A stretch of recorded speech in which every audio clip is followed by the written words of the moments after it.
ku ma dénkoon ci suba ay bëyt yu ma ci def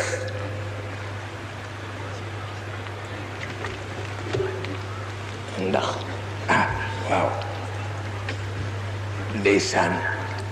dama defoon bëyti ci Serigne Aline Gueye ma ni su ma ñëwee fii ma yónnee ko Hadj Malick Gueye faf mu faatu Serigne Aline rek lay noyyee gannaaw Serigne Aline man rek lay noyyee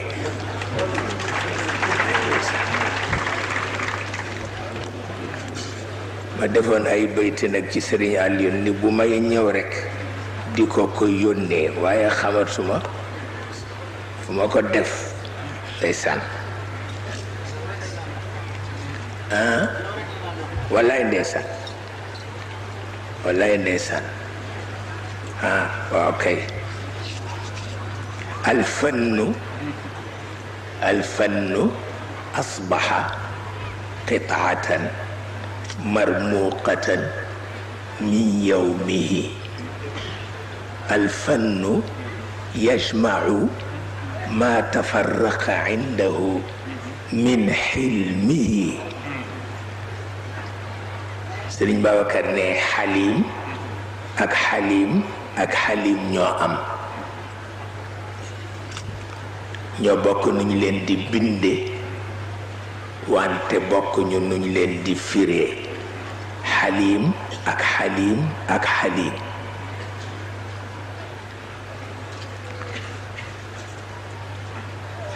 waaw góor gu amul responsabilité mën nga ko melal ne xalim la maanaa ku lewet la waaw góor gu amul responsabilité mën nga ko melal ne xalim la maanaa ku lewet la waaye góor gu am responsabilité boo ne xalim la mooy ku teey la waaw ñaari góor yooyu am yàlla leen ñetteel nga ne xalim la